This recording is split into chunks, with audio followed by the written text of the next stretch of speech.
Ce message vous est présenté par l'Assemblée chrétienne Le Tabernacle. www.letabernacle.net.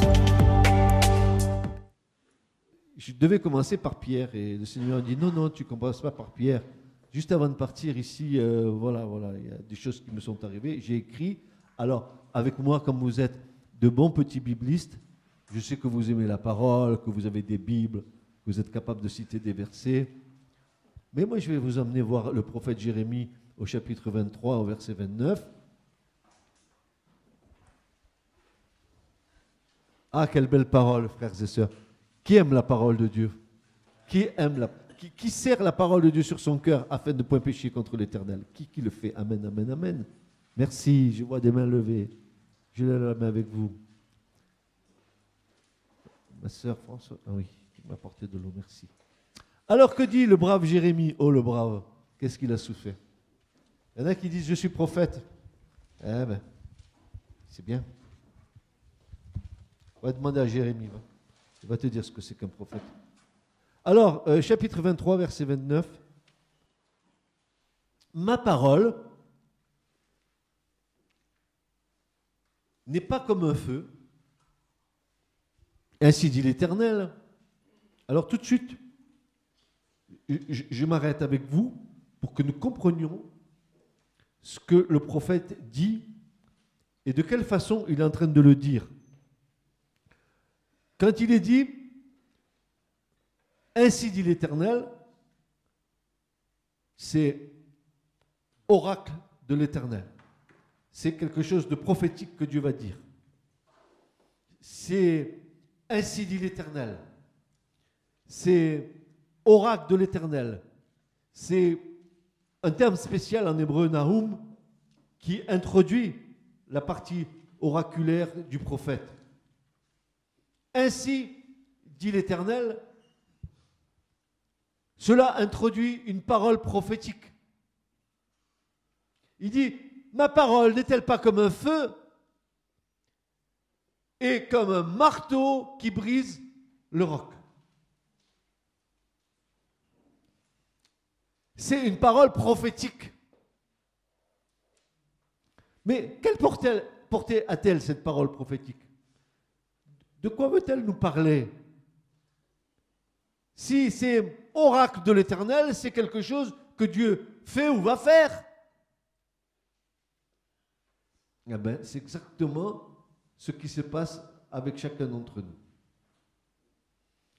Ma parole n'est-elle pas comme un feu qui vient, qui rentre dans nos vies, qui allume en nous un feu, ce feu du premier amour que Dieu met en nous, et qui va nous donner une possibilité d'entendre une parole salée de sel qui va nous permettre de comprendre ce que Dieu veut nous dire. Mais encore le Seigneur dit, mais n'est-elle pas comme un marteau qui brise le roc? Ah oui, dit le Seigneur, voici je fais une alliance nouvelle avec vous. Je mets en vous un esprit nouveau et je changerai vos cœurs de pierre en cœur de chair. Mais comment va-t-il le faire? Avec un marteau qui brise le roc de nos cœurs.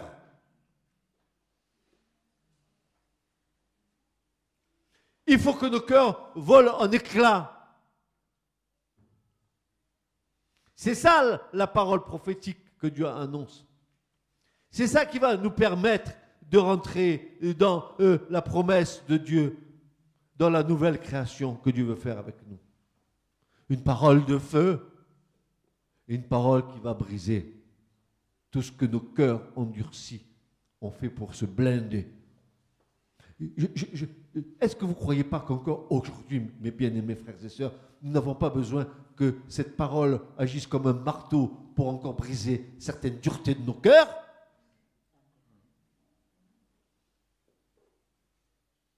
Marteau de la parole, puissance qui effrite nos cœurs. Et la parole met en nous un feu qui ne s'éteindra, j'espère, jamais. J'ai désiré vivement allumer un feu sur la terre. Mais quel feu? Dieu n'a jamais mis le feu sur la terre encore. Un feu en nous. En nous. C'est pour ça qu'un enfant de Dieu, rempli du Saint-Esprit, il est rempli de feu. Et il est rempli de la parole.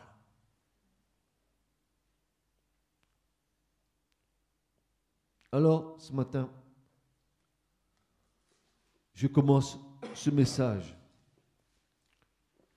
parce que notre cher frère Pierre nous dit, 2 Pierre au chapitre 1 et au verset 12 à 15.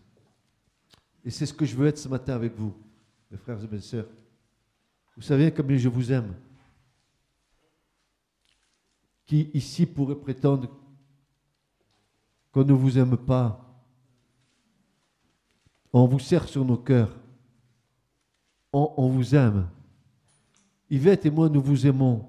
Mais nous savons aussi que nous sommes aimés de vous. Et c'est parce que je vous aime ce matin que je suis obligé de dire les choses. Et voilà ce que Pierre va dire. 2 Pierre 1, versets 12 à 15. Voilà pourquoi j'aurai à cœur de vous rappeler constamment ces choses. Bien que vous les connaissiez. Amen, amen. Vous connaissez les choses, bien sûr, vous connaissez l'Écriture. Mais notre rôle, mon rôle, c'est de vous rappeler constamment ces choses. Bien que vous les connaissiez et que vous soyez affermis dans la vérité présente. Je crois de mon devoir, dit Pierre, et je crois de mon devoir, dit Francis, aussi longtemps que je suis dans mon corps, dans ce corps où je suis, de vous tenir en éveil. C'est mon rôle. Je sais que parfois, vous grincez un peu dedans à mon égard, mais peu importe. Moi, je vais vous tenir en éveil. Je ne veux pas que vous vous endormiez dans une léthargie religieuse. Mon rôle à moi, c'est de vous aiguillonner.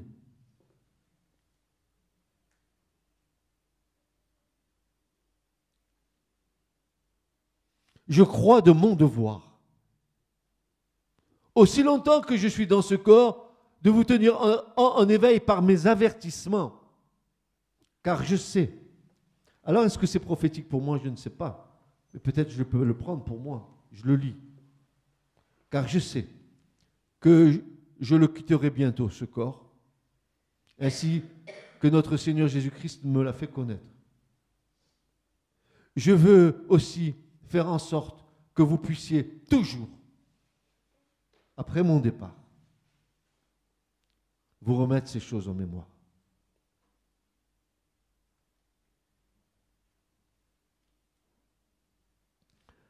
Vous avez vu quel amour a Pierre pour ses frères.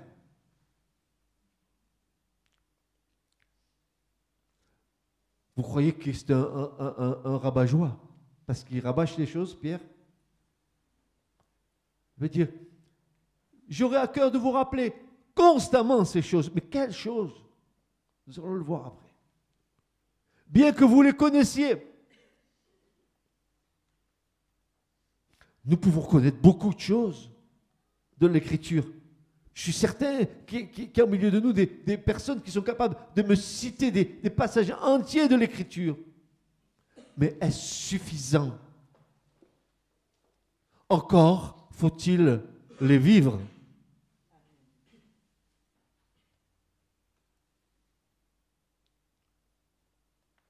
Je crois de mon devoir, dit Pierre, aussi longtemps que je suis dans ce corps, de vous tenir en éveil. Mais comment tenir, mes frères et sœurs, en éveil? Mais en vous rappelant les choses, en vous disant les choses, en enfonçant le clou. Ma parole n'est-elle pas comme un marteau qui brise le roc? Tu as vu, toi, un morceau de rocher brisant une seule fois? Et la parole, elle vient, elle nous frappe avec puissance. Elle frappe le coin qui doit céder. jusqu'à ce que ça vole en éclats.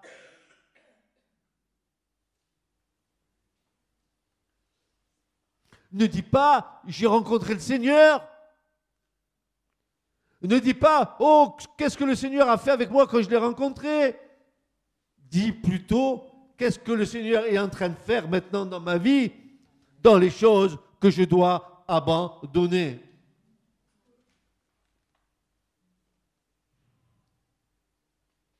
Parce que tu peux être ici, tu peux paraître spirituel, tu entends la parole et pourtant la parole, elle est sans effet dans ta vie. Pourquoi? Pourquoi?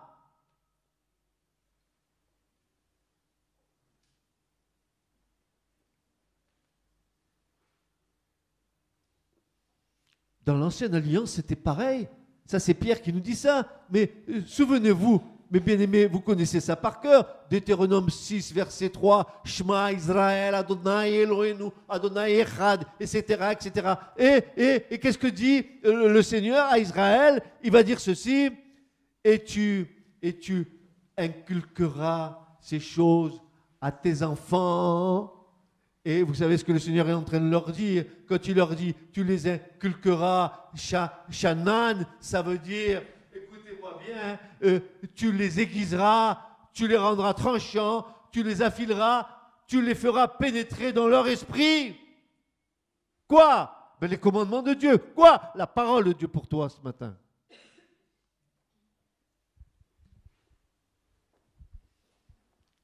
Tu aiguiseras.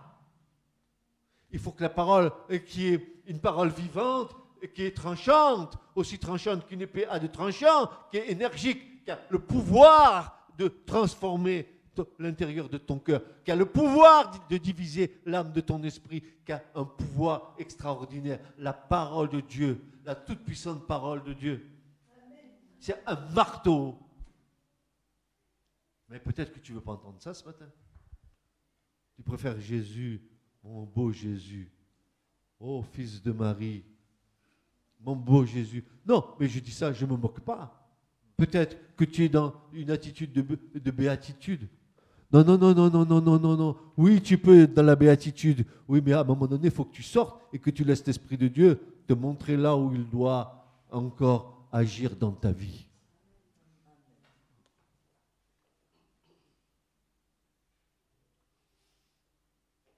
J'aime bien, hein. Le verbe shanan en hébreu est très particulier. Tu les affileras, ces commandements. Tu les aiguiseras. Tu les feras pénétrer dans leur esprit. Tu as compris? Il faut que les commandements ils soient là-dedans, mais ici aussi.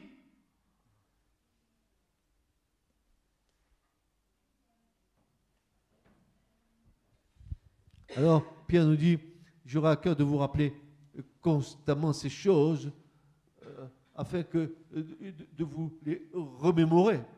Mais quels sont les conseils que nous devons nous remémorer, frères et sœurs? Quelles sont les choses que nous avons entendues et qu'il nous faut nous souvenir à nouveau? Eh bien, écoutez-moi bien.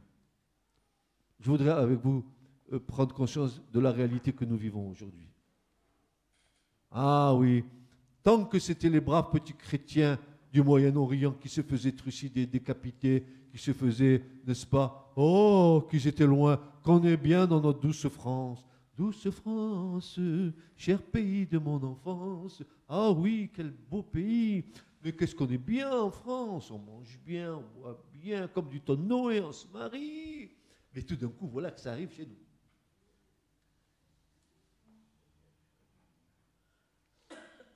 Et vous n'êtes pas posé la question pourquoi? Que c'est en train de s'étendre, mais on ne nous avait pas dit, nos bons théologiens évangéliques et tutti quanto, qu'on allait enlever avant les tribulations. Ah, bon, ça commence à devenir inquiétant cette histoire. Est-ce que leur doctrine serait bonne ou elle ne serait pas bonne leur doctrine? Tout le monde veut ici, enlève-nous, hein, comme ça on n'est pas persécuté en bas. Mais dis donc, tu as vu l'église dans quel état elle est? Et tu crois que le Seigneur, il va enlever une église telle qu'elle est, sans l'avoir à purifier? Que celui qui a des oreilles entende ce que l'Esprit dit à l'église ce matin. Hein? Dans cette fin des temps, Dieu lève une armée d'hommes et de femmes prêts pour le combat final de la foi. Ah, ce message, il m'excite. Mais je suis excité dans la bonne excitation. Vous ne voyez pas que je suis excité. Non, non. J'ai 76 ans bientôt. Je ne suis plus excité à la manière des hommes. Je suis excité à la manière de l'esprit. Mon esprit, là-dedans, ça bouillonne, tu vois.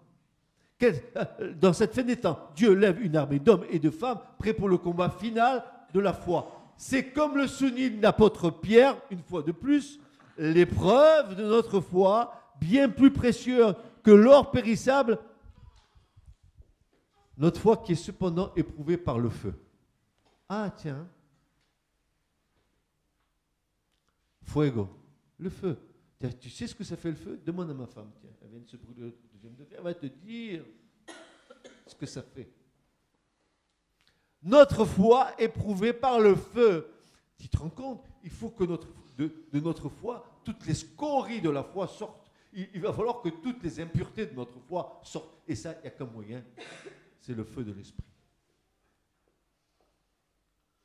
C'est un temps où Dieu nous permet de parfaire notre préparation au temps ultime. Est-ce que nous sommes prêts à affronter les temps qui arrivent?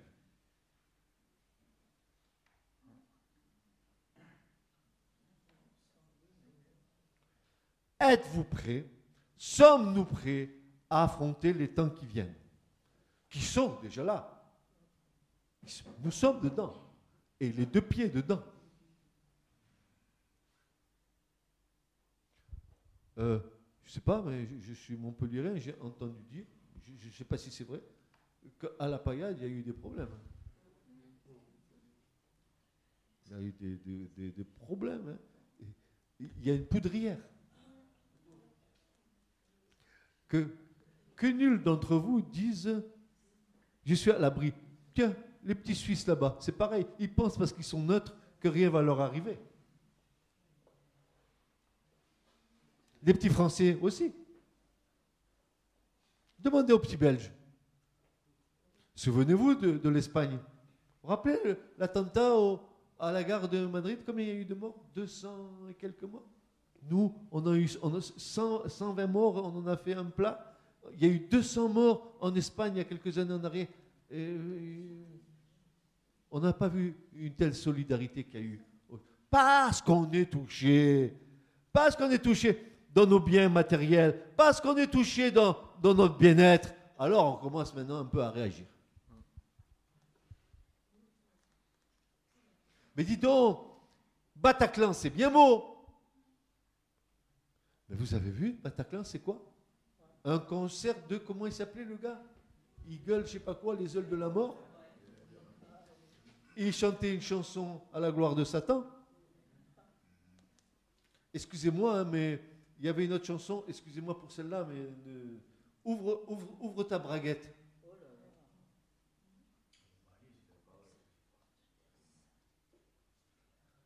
Après, on dit, il y a eu des morts. Mais qu'est-ce qu'ils chantaient là-bas dedans? Des hymnes à la gloire de qui? Du Seigneur? Non, non.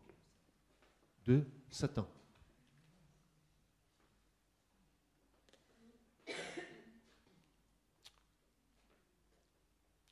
Qu'est devenue la fille aînée de l'Église?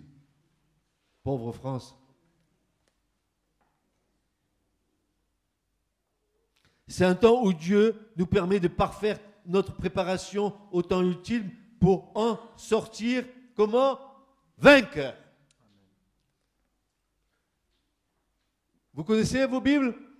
Qu'y a-t-il à la fin des 7 messages des églises de l'Apocalypse? À celui qui vaincra. Quoi? Qui Vaincra. Il n'y a pas d'unité dans cette église. À celui qui Vaincra. Oh là, que vous êtes harmonieux.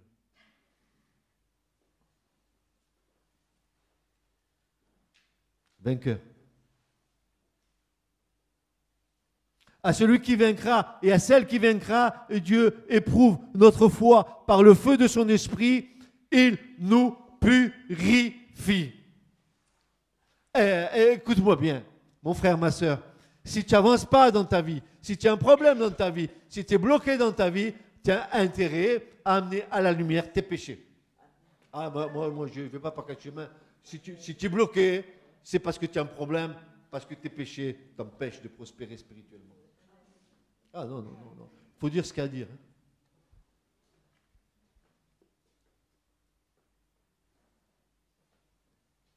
J'avance pas, je ne sais pas ce qu'il y a. Je ne suis pas bien, je ne suis pas confiant. Qu'est-ce qu'il y a dans ta vie qui t'empêche? Mais la lumière en moi, Seigneur, je n'ai que toi. Mets la lumière en moi, Seigneur, et que j'accepte que ta lumière vienne révéler mes péchés. Amen.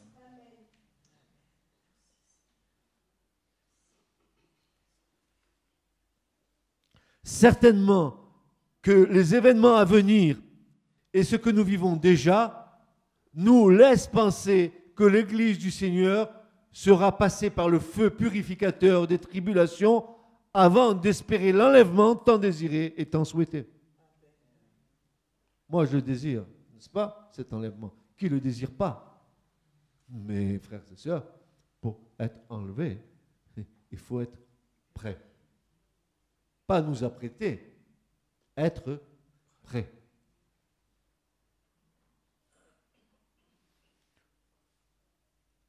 Pour cela, tout au long de notre vie d'enfant de Dieu, nous avons dû apprendre à faire face aux différentes attaques menées sur nos vies et permises par le Seigneur. Toutes nos épreuves que nous avons eues, des moments où nous sommes sentis un petit peu comme Pierre, j'ai prié pour toi, Satan t'a réclamé pour te cribler comme le froment. Combien de fois les enfants de Dieu ont été criblés par Satan et que Dieu a permis? Dieu a permis. Et ce n'est pas parce qu'on a dit au nom de Jésus et tout le fratras évangélique qu'on a été délivré. Dieu a permis l'épreuve. Pourquoi faire? Pour nous émonder, pour nous épurer, pour nous donner une autre vision du royaume de Dieu.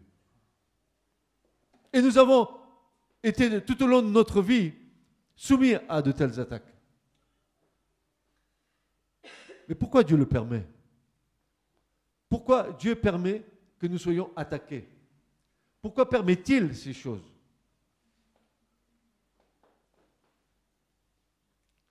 Nous avons appris ce que c'est que la guerre. Vous vous rappelez ce que le Seigneur a dit à Israël? Quand la génération qui est née dans le désert, qui n'avait pas connu l'Égypte, mais qui est née dans le désert, qui n'avait pas encore été circoncise et qui a été circoncis au moment de rentrer à Gilgal, vers Jéricho. Et qu'est-ce que s'est-il passé? Cette génération qui est née dans le désert et qui n'avait pas connu la guerre, celle faite avec Pharaon, Dieu a fait quelque chose d'extraordinaire. Pour que cette génération qui est née dans le désert et qui n'avait pas connu la guerre, Dieu a laissé exprès 5 rois pour que cette génération qui n'avait pas connu la guerre apprenne à connaître la guerre. Et l'Église doit connaître la guerre. L'Église doit apprendre à combattre. Toi, tu dois apprendre à combattre dans ta vie. Parce que l'Église, c'est toi et c'est moi. L'Église, c'est chacun d'entre nous ici présent. Et nous devons savoir comment combattre. Regardez bien ce que dit l'Écriture. Vous trouvez ça dans le livre des Juges, au chapitre 3 et au verset 1 à 5. Voici les nations que l'Éternel laissa pour éprouver par elles Israël, tous ceux qui n'avaient pas connu toutes les guerres de Canaan par elles, Israël, savoir tous ceux qui n'avaient pas connu toutes les guerres de Canaan, et cela afin que les générations des fils d'Israël connussent en l'apprenant ce qu'est la guerre. Ceux, du moins, qui auparavant n'en avaient rien connu. Et alors Dieu va laisser 5 princes des Philistins et tous les Cananéens, les Sidoniens et les Éviens qui habitaient dans la montagne du Lima, depuis la montagne de Baal Hermon jusqu'à l'entrée de Hamath. Elles étaient laissées pour éprouver par elles Israël, pour savoir s'ils écouteraient les commandements de l'Éternel qu'il avait demandé à leur père par Moïse. Tu comprends pourquoi tu passes par la guerre? Pour savoir si tu écoutes ce que Dieu te dit.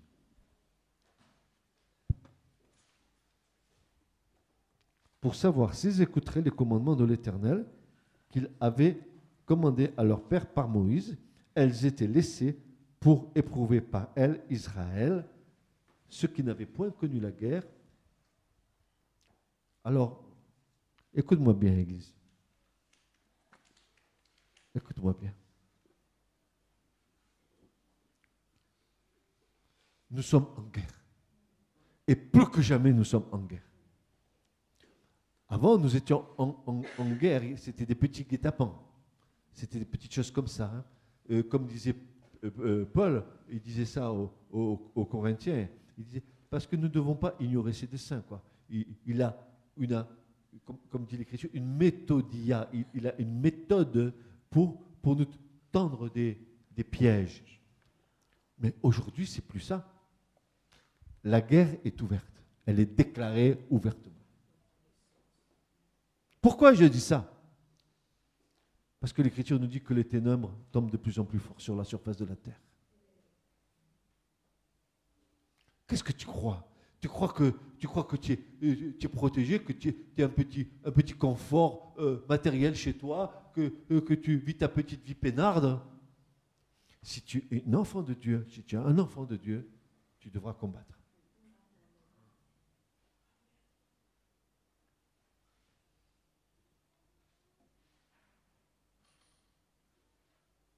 Néanmoins, ceux et celles qui représentent un danger permanent pour le royaume des ténèbres sont des hommes et des femmes remplis du Saint-Esprit. Les exercices spirituels tels que la prière, les jeûnes, les intercessions, la manifestation puissante de la parole de Dieu qui habite richement dans nos cœurs sont des armes d'autant plus efficaces dans notre combat qu'ils sont craints dans le pouvoir des ténèbres, car cela fait mouvoir le bois de l'Éternel en faveur des saints.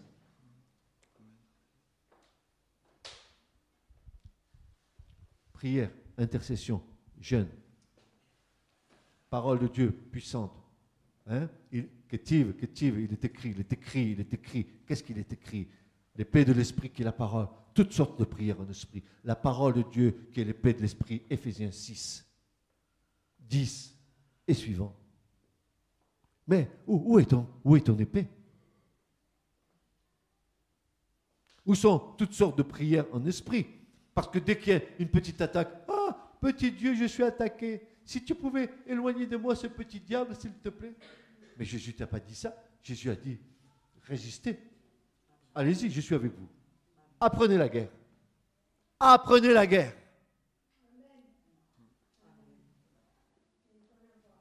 Apprenez la guerre. Parce que si tu n'apprends pas maintenant, dans les temps qui arrivent, si tu ne résistes pas maintenant, dans les temps que tu arrives, tu vas te faire balayer. Tu sais pourquoi tu vas te faire balayer? Parce que Satan, il connaît tous nos défauts. Et s'il y a quelque chose qui est en nous, n'est-ce pas, et sur lequel il peut avoir accès, tu vas te faire balayer.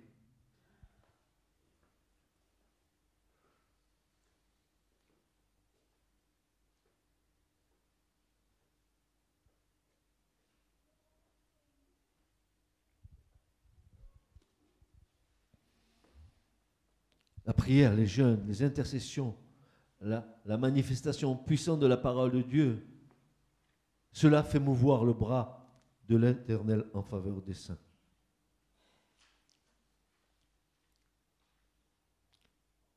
Tu veux être revêtu de l'autorité du Seigneur. Tu veux rentrer dans la puissance de l'Esprit. Alors quoi? il faut que tu réunisses en toi 3 témoignages. Le témoignage de l'esprit, le témoignage de l'eau et le témoignage du sang. Et les 3 sont d'accord pour rendre un même témoignage. Et si tu es dans ces 3 témoignages, si tu as ces 3 témoignages en toi-même, alors tu as le Fils avec toi. Celui qui a le Fils a la vie, celui qui n'a pas le Fils n'a pas la vie.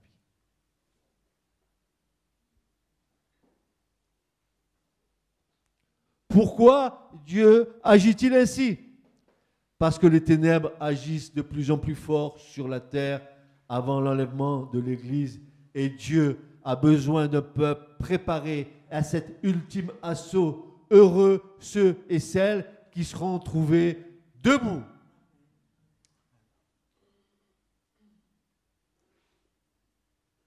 Je me souviens d'un vieux chant. Vous allez vous en souvenir, mes frères et sœurs. Debout, lève-toi. La trompette a sonné. Debout, lève-toi. C'est l'heure du combat. Debout, lève-toi, car Dieu est déjà là. Lève-toi et bats-toi.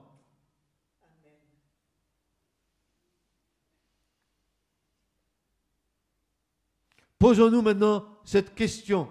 Quelle est donc la typologie par excellence du guerrier victorieux qui a mené Israël dans la terre promise avec l'aide de l'Éternel? En regardant de près ce type de croyants, nous en tirons des enseignements utiles pour notre foi et de la hardiesse dans le combat. Nous y trouverons des conseils utiles. Nous parlons ici de Josué, qui eut le privilège de conduire le peuple en terre promise. Était-il si différent que de nous? Non, il était de la même nature que nous. Élie était-il différent de nous? Non, il était de la même nature que nous. Élisée était-il différent que nous? Non, il était de la même nature que nous. Peut-être que Josué va nous donner des conseils utiles ce matin pour cette guerre. Lui qui l'a vécu dans la conquête de Canaan. Peut-être que ce matin, on va pouvoir trouver en Josué des pistes très intéressantes pour nos vies. D'abord, Josué, il n'a pas commencé la guerre sans que Dieu ait changé son nom. C'est bien ce que Moïse a fait, il a changé le nom de Josué. Il a presque le nom du Christ, Yeshua. Mais chaque fois que Dieu arrive dans la vie de quelqu'un, il a changé notre nom. Ton nom est changé. Ton nom est changé. Vous le savez que votre nom est changé. Pourquoi vous le savez? Mais parce qu'au noces de l'agneau, et à votre place, il y a un caillou blanc, où il y a un nom que nul ne connaît que celui qui le lit. Tu as un nouveau nom. Parce que tu es une nouvelle nature, tu es une nouvelle création. Parce que tu as l'identité du royaume des cieux. Et Abraham. Non, Abraham. Dieu met le hé de son tétragramme en Abraham, il fait de lui son fils. En même temps, il a fait de lui notre père dans la foi. Alors, tu te tournes vers ton voisin et tu dis, Dieu t'a donné un nouveau nom. Dis-lui à ton voisin. Natacha, dis à ta mère, Dieu t'a donné un nouveau nom. Et toi, tu dis à ta fille, oui, il t'a donné un nouveau nom. Adieu Natacha, adieu Aline. Adieu Johanna, adieu. Adieu mes frères et sœurs.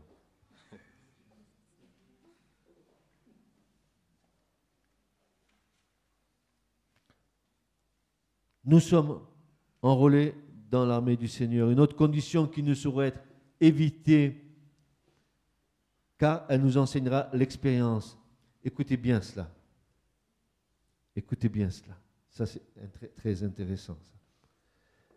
Une autre condition qui ne saurait être évitée, car elle nous enseignera l'expérience, c'est servir et côtoyer des hommes et des femmes d'onction, des hommes et des femmes de gouvernement, tels que Moïse le fut pour Josué. Nous devons fréquenter les gens qui ont une onction de Dieu sur leur vie, car nous allons apprendre d'eux. Vous avez reçu, dit Jean, dans la première de Jean, vous avez reçu une onction qui vous enseigne. Dites Amen. Dites Amen. Parce que le Saint-Esprit nous enseigne, oui ou non? Sinon, alors, je ne comprends rien. Je pose mon micro et je m'en vais. Si aujourd'hui vous êtes là, c'est parce que le Saint-Esprit vous enseigne. Nous devons apprendre avec beaucoup d'humilité de ceux et celles qui sont des pères et des mères spirituelles dans la foi. Car pour nous et pour vous, c'est un privilège que de vivre auprès de telles personnes qui vont vous communiquer leur expérience, leurs conseils et leur encouragement. Amen. Nous ne sommes jamais suffisants à nous-mêmes. Nous dépendons les uns des autres dans tout ce qui concerne le royaume de Dieu sur la terre. Nous ne sommes jamais suffisants à nous-mêmes. Nous dépendons les uns des autres dans tout ce qui concerne le royaume de Dieu. Il nous a dit que Josué servait Moïse et il le suivait partout où il allait. On est compte la grâce qu'a eu Josué de côtoyer Moïse. Non, mais les expériences de Moïse, mais moi je serais resté à ses pieds du matin au soir.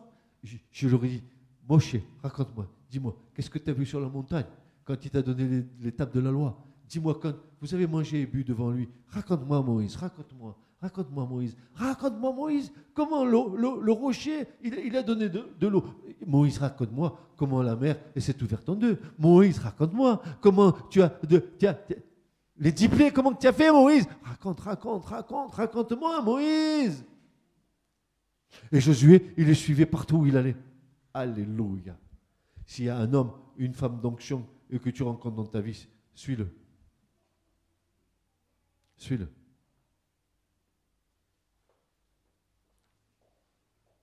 Ces qualités-là de soumission, d'écoute de Moïse, d'obéissance ont certainement été déterminantes dans le choix de Dieu pour utiliser Josué. Une comparaison identique peut être faite avec Élie et Élisée. C'était pareil, Élisée. Tu vois, aujourd'hui, un prophète, il passe. Le Seigneur me dit que tu as reçu le ministère de prophète. Tu vois là, tu commences, ça y est, je suis prophète. Tu le vois commencer à courir, il dit n'importe quoi, il prophétise n'importe quoi, mais il dit qu'il est prophète. Élisée, lui, non, il n'a pas fait ça. Élisée, il n'a pas fait ça. Il a pris le temps de dire au revoir à ses parents, il a pris le temps de faire un sacrifice à l'Éternel. Et puis il a pris le temps de 10 ans à suivre Élie partout où il allait. 10 ans où il n'a pas exercé son ministère de prophète, alors qu'Élie l'avait oint.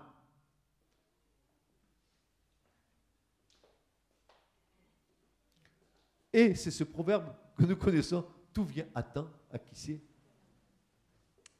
attendre.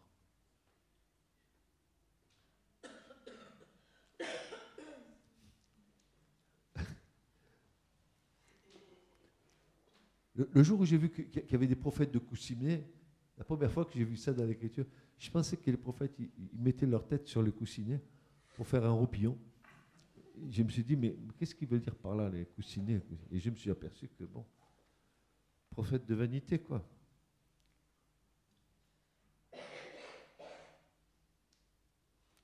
Exode 33, 11, l'Éternel parlait à Moïse face à face, comme un homme parle à un ami, à son ami. Et Moïse retournait au camp, et son serviteur Josué, fils de Nun, jeune homme, ne sortait pas de l'intérieur de la tente. Dis donc, vous avez vu cette clé? Est-ce que vous avez compris cette clé? Il ne sortait pas de la tente. En clair, il ne sortait pas de sa communion avec l'Éternel. Tu as compris qu'il pouvait avoir la vision prophétique, ce Josué.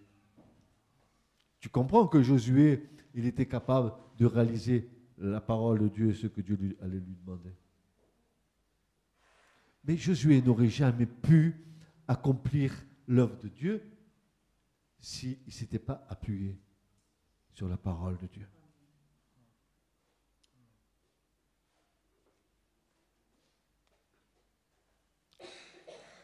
La parole de Dieu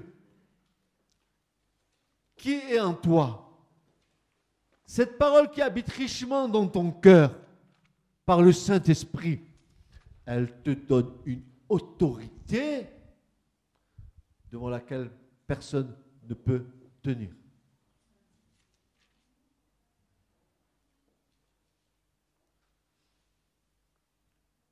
Satan, il a voulu attaquer le Seigneur sur ce plan-là. Il a commencé à lui citer la parole de Dieu, mais il a commencé à lui citer en la tronquant. Il ne disait pas tout le verset. Il s'arrêtait où ça l'arrangeait, comme beaucoup font de chrétiens. Ça les arrange. Je veux bien lire jusque-là, mais là-bas, je ne veux plus lire. Ça me dérange. Et pourtant, Jésus n'a fait aucun acte de puissance avec Satan.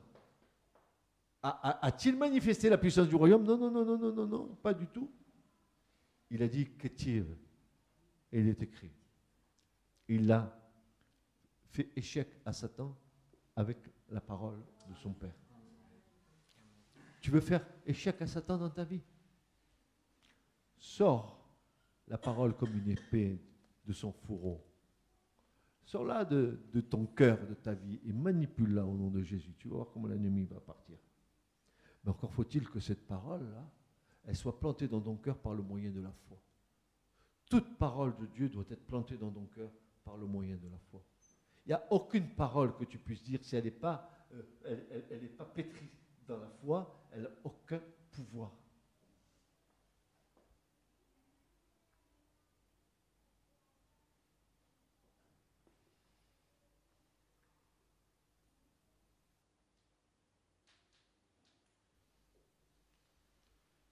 Permettez-moi de vous dire que cette parole qui devient autorité en nous, c'est uniquement l'œuvre du Saint-Esprit qui vient parler à ton cœur, qui met des versets sur ton cœur, qui te saisissent dans ton être intérieur. C'est comme une componction de ton cœur où cette parole que tu reçois, elle s'inscrit à jamais dans ta vie.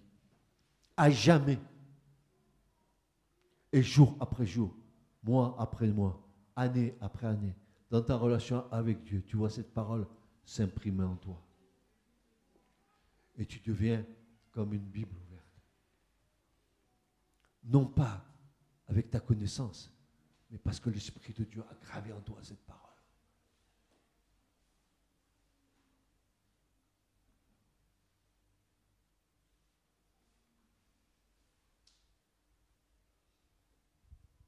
C'est la préparation à la guerre.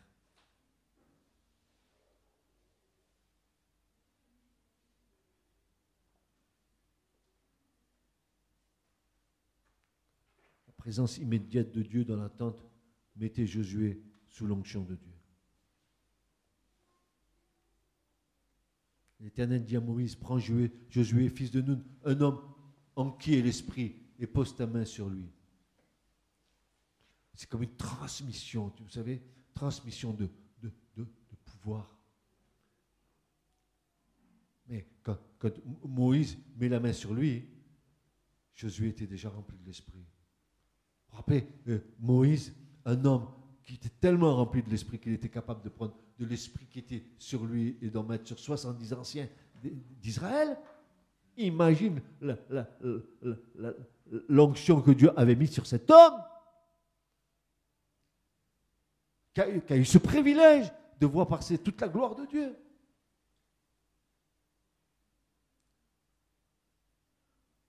Qu'on est sorti avec le visage rougi, si bien qu'il a fallu qu'il mette un voile, tellement son visage rayonnait. Et quand tu dis que tu appartiens à Christ et que tu dis que la lumière du Christ est en toi, il faut que tu rayonnes. Tu as vu ta tête? Tu rayonnes. Tu rayonnes de ce qui est en toi.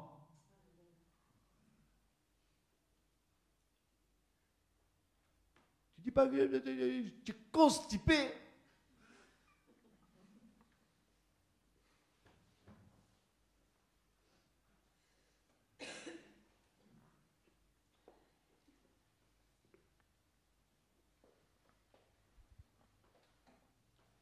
Un homme en qui est l'esprit L'Éternel dit à Moïse, prends Josué, fils de Nun, un homme en qui est l'esprit, Nombre 27, 18, et pose ta main sur lui.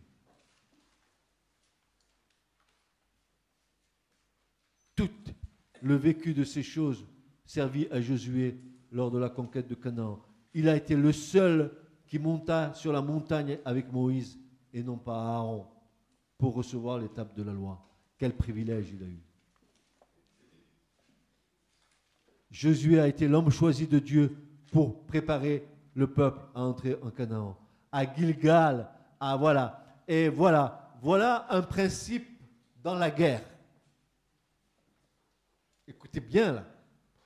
Voici le principe pour entrer dans la guerre. À Gilgal, le peuple fut circoncis pour sceller l'alliance. Et lui fallut attendre quelques jours avant de partir à la conquête et que la pierre tranchante de la circoncision fit son œuvre dans le cœur du peuple. Dieu dit à Josué, en Josué 5, versets 2 à 3, en ce temps-là, l'Éternel dit à Josué, fais-toi des couteaux de pierre et circoncis encore une fois les fils d'Israël. Encore une fois, ça ne suffisait pas d'une fois. Et Josué se fit des couteaux de pierre et circoncis les fils d'Israël à la colline d'Aralot. Aralot, ça veut dire colline des prépuces. Il devait y avoir une montagne de prépuces, parce que tous ceux qui ont été circoncis, qui sont sortis du désert, il y en avait un certain nombre quand même. Cette expérience collective du peuple au travers de la circoncision précéda l'apparition de l'homme avec son glaive qui se présenta devant Jéricho. C'est par cette circoncision d'alliance avec son peuple que Dieu peut se présenter maintenant devant le peuple pour combattre avec le peuple. Oui, l'alliance est le moyen par lequel Dieu va venir en aide à son peuple. Cette partie subjective du récit biblique se rapporte à une phase précise de notre vie spirituelle. Il serait funeste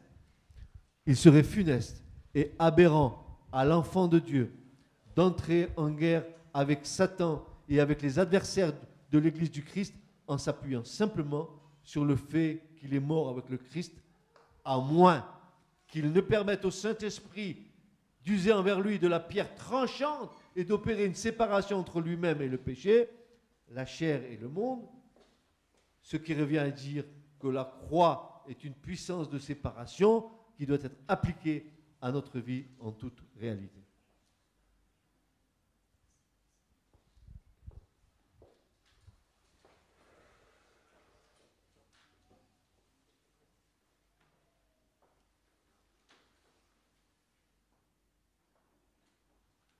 La chair doit être maintenue sous la lame tranchante du glaive de la croix, car si nous tolérons dans nos vies de l'indulgence pour nous-mêmes, écoutez bien, je vais le relire, ou quoi que ce soit de douteux, et que nous essayions de prendre l'offensive contre l'adversaire, il se retournera contre nous. Et prenant l'avantage du terrain qui a échappé à la croix, il nous accablera avec une puissance effrayante. Je relis ce petit passage, vous voulez bien le comprendre? Cette expérience de l'histoire d'Israël en donne une frappante illustration. La chair doit être maintenue sous la lame tranchante du glaive de la croix. Car si nous tolérons dans nos vies de l'indulgence pour nous-mêmes, ou quoi que ce soit de douteux, et que nous essayons de prendre l'offensive contre l'adversaire, il se retournera contre nous. Et prenant l'avantage du terrain qui a échappé à la croix, il nous accablera avec une puissance effrayante.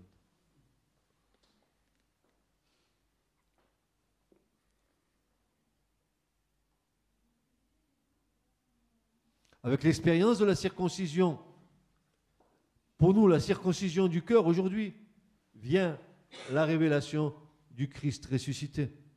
Josué 5, versets 13 à 15, il arriva, comme Josué était près de Jéricho, il leva ses yeux et vit.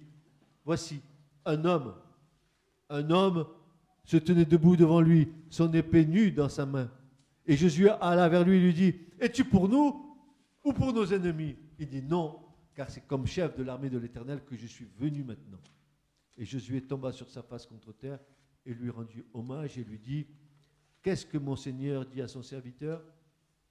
Et le chef de l'armée de l'Éternel dit à Josué, ôte ta sandale de ton pied, car le lieu sur lequel tu te tiens est saint. Et Josué fit ainsi. C'est à l'Éternel qu'appartient la bataille. Josué n'en était que l'instrument visible. C'est Dieu qui en est le véritable chef. Je n'ai pas fini mon message, on continuera dimanche prochain, frères et sœurs, mais je voudrais vous dire que toute victoire gagnée sur la terre est remportée en haut, déjà dans le ciel.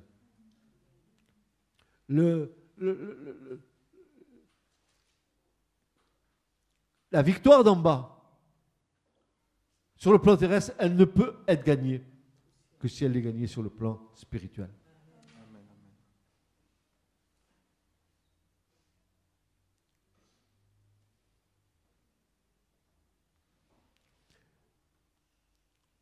David, le roi David, il en était tellement conscient de cela qu'avant d'engager un combat contre ses ennemis, il rentrait dans le tabernacle, dans la tente, et il poussait des cris de joie. En fait, ce n'était pas des cris de joie, c'était roua en hébreu, c'était des cris de guerre. Il était déjà en train de gagner la guerre sur le plan spirituel avant qu'elle se traduise sur le plan terrestre. Et si tu veux gagner une guerre dans ta vie, il faut d'abord que tu la gagnes sur le plan spirituel. Il faut que tu sois en harmonie avec la volonté divine en haut pour qu'en bas, ça marche. Mais c'était la même chose pour la sortie d'Égypte. Quand Israël s'enfuyait, il nous est dit que Israël leva les yeux. Et qu'est-ce qu'ils ont vu? Mais qu'est-ce qu'ils ont vu? Ils ont vu ils ont vu dans le ciel toutes les puissances démoniaques de l'Égypte qui les poursuivaient. Parce que si les Égyptiens, physiquement, étaient derrière eux, c'est parce que dans les lieux célestes en haut, ça bagarrait sec, frères et sœurs, ça bagarrait beaucoup en haut. Et il nous est dit que l'ange de l'Éternel, il s'est présenté comme l'ange de l'Éternel, l'ange Maléach, Elohim, comme l'ange de justice, et que Dieu était en train de juger là, et les Égyptiens et Israël en même temps, les deux en même temps. Et parce que la guerre était gagnée en haut, alors d'un côté il y avait la lumière, de l'autre côté il y avait les ténèbres.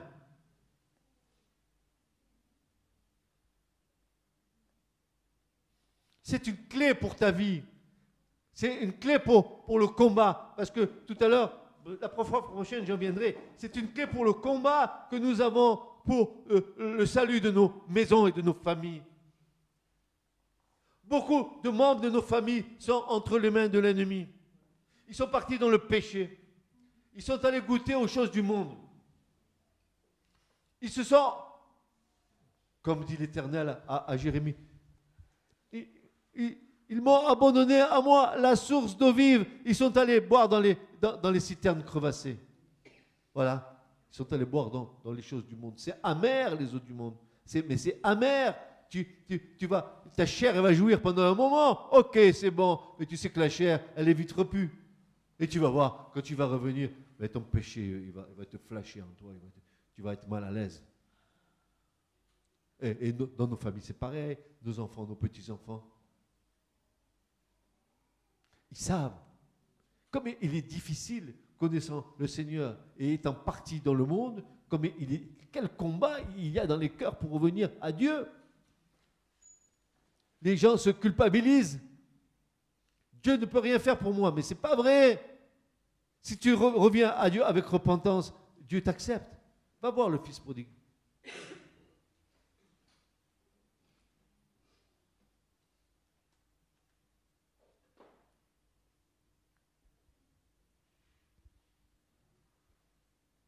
C'est à l'Éternel qu'appartient la bataille. Josué n'en était que l'instrument visible, c'est Dieu qui en est le véritable chef. Il se tenait avec l'épée à la main. La guerre que Dieu déclenchait par le moyen de Josué était dirigée contre les hordes sataniques cachées derrière les Cananéens. Ceux-ci pratiquaient la sorcellerie, la magie, et plusieurs parmi eux avaient communion avec des esprits familiers, avec les démons. Ils étaient adeptes de la magie noire. En conséquence, ce n'était pas contre les Cananéens eux-mêmes que la guerre était déclarée, mais contre les puissances sataniques auxquelles ces peuples s'étaient livrés, auxquels ils rendirent un culte sous différentes formes. En réalité, le combat terrestre était le reflet du combat spirituel qui se passait dans les lieux célestes.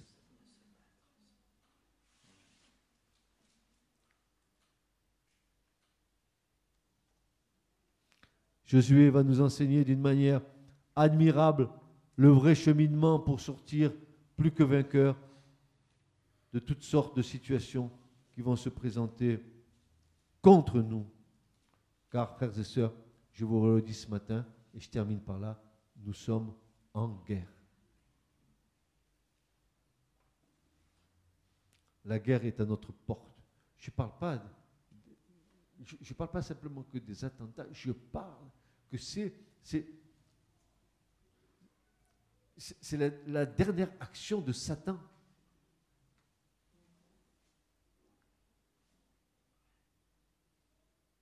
C'est le temps des ténèbres. Et c'est pour ça que Pierre dit, mais je veux vous remémorer ces choses. Je veux vous les rappeler, vous tenir en éveil, en réveil. Frères et sœurs, soyez réveillés.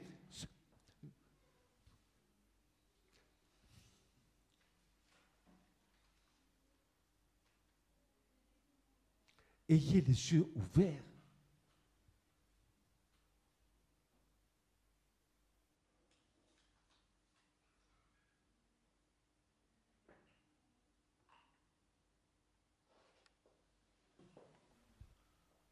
Celui qui a beaucoup reçu, lui sera beaucoup demandé. Celui qui a peu reçu, il sera peu demandé.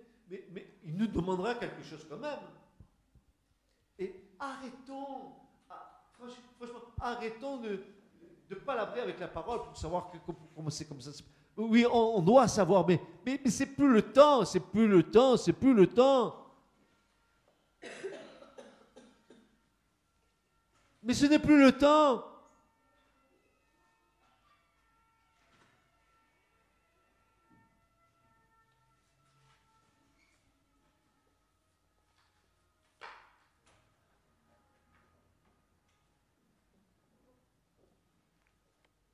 Le message est clair. À celui qui vaincra. À celui qui vaincra, dit l'Écriture. Ce message est tellement clair, il s'adresse à chacun d'entre nous. Tu dois être vainqueur dans ta vie de ceux qui te dominent. Oui ou non? Tu es esclave de ceux qui te dominent. Et le Seigneur dit, mais soyez libérés. Dominez le mal par le bien. Réveillez-vous, vous qui dormez. Mais réveillez-vous. Levez-vous d'entre les morts, dit Paul, et sur vous le Christ va resplendir. Mais soyez réveillés, s'il vous plaît, dans le nom de Jésus-Christ ce matin, réveillez-vous. Sortez de l'endormissement dans lequel nous pouvons être. Dans le conformisme d'une foi dans laquelle nous nous complaisons. La foi, elle est efficace, elle est vivace, la foi, elle est active, la foi, elle n'est pas morte, la foi, elle est vivante.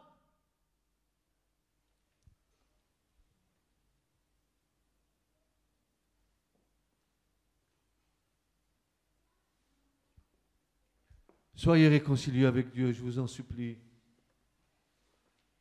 Mettez vos vies en règle. Réglez vos vies, mais réglez vos vies. Ne prenez aucun prétexte. Il y a le Seigneur d'abord. Amen.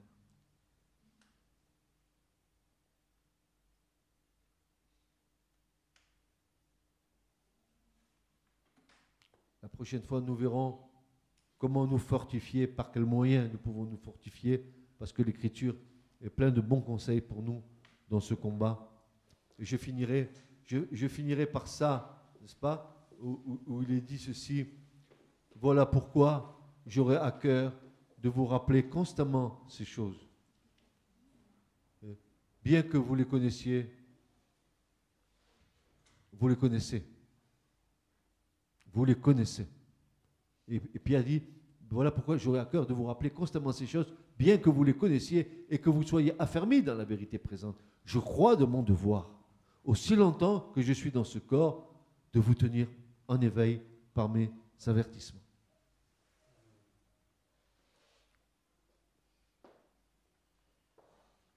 Prions pour ce qui peut être encore sauvé,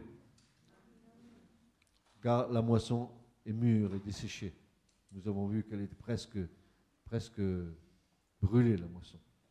Satan, le feu de l'enfer a soufflé sur la surface de la terre là, depuis déjà 2000 ans. Et ça continue parce que nous sommes vraiment dans les derniers temps. Mais il faut nous réveiller. Il ne faut plus dormir. Il ne faut plus se rassurer avec une foi que j'aurais vécue et que, voilà, j'ai la foi. Que Dieu vous bénisse.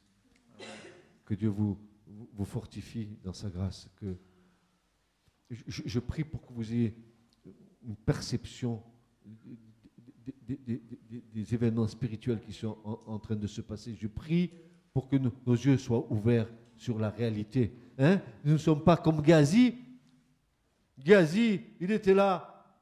Oh Seigneur, regarde, tous les chevaux qui sont sur la montagne, ils vont venir, ils vont nous. Et oui, j'ai dit, oh pauvre Gazi, attends, je vais demander à Dieu de t'ouvrir les yeux. Voilà, ouvrir les yeux sur la réalité spirituelle. Et Gazi, il a les yeux qui s'ouvrent, il voit plein de chars de feu dans le ciel. Ceux qui sont avec nous, ils sont en plus grand nombre que ceux qui sont contre nous. Dieu est à l'œuvre. Que tes yeux s'ouvrent, mon frère et ma soeur. Arrête. Au-delà des lunettes que tu portes, comme moi, tu vois, eh ben on va pas, bien souvent, on ne voit pas bien plus loin que le bout de notre nez, malgré que nous ayons des lunettes. Le Seigneur dit, mais laissez-moi vous ouvrir les yeux. Ouvrez vos yeux.